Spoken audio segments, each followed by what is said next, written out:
Although Sam, an announcement 54 years in the making. What it will mean is very soon, perhaps in the coming weeks, we'll have an American embassy in Havana, American flag flying for the first time since the American embassy was closed down, and of course, a Cuban embassy in Washington, D.C. It's the fruits of nearly 7 months of very tense negotiations, a lot of back and forth there. But all along, President Barack Obama and Cuban President Raul Castro said this was going to happen, that full diplomatic relations would be restored. So there will be an announcement in Washington tomorrow. We expect Secretary Kerry in Vienna take a break from those Iran nuclear talks to come out and talk to the cameras and make this announcement as well, that diplomatic relations will be restored. Perhaps Cuban officials will make an announcement to their own people. We're expecting that, waiting for more details to come forward about exactly who, whether it'll be President Raul Castro. Then President Obama will have to give Congress 15 days notice that he is opening a new embassy. And essentially, by the end of July, we expect there to be an announcement here, something of a party here. Secretary Kerry is expected to come here and run up the flag, and the U.S. intersection, it's a level down from a U.S. embassy. When that flag goes up, when they put up a U.S. embassy sign, essentially becomes the U.S. embassy in Havana.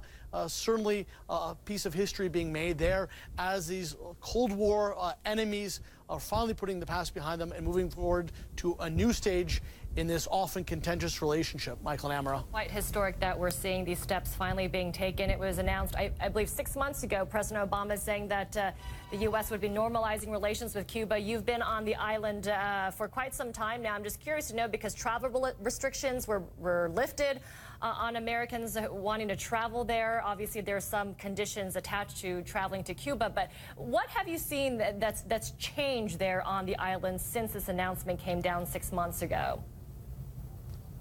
You know, what a great question, because in many ways, there aren't many tangible things that you can point to. Yes, there are more U.S. visitors here. We're getting a lot of high-profile visitors, whether it's the mayor of Atlanta who's in town this week, or the CEOs of companies. It just seems like every week brings these high-level negotiations and delegations who want to come, and when they're finally able to do business in Cuba. We're also seeing more American visitors. You know, it's still illegal for people to come down here for purposes of tourism, but there are more ways to come here legally for American visitors. And then there's hope. There's more hope than I've ever seen here in the years of covering and living in Cuba, that Cubans feel that the lives are going to get better, that there is the chance the U.S. embargo, which has had such an effect on this island, could be lifted in the coming years, and that things finally are changing an island that has been so resistant to any change. So there is an optimism among Cubans that we just haven't seen in years.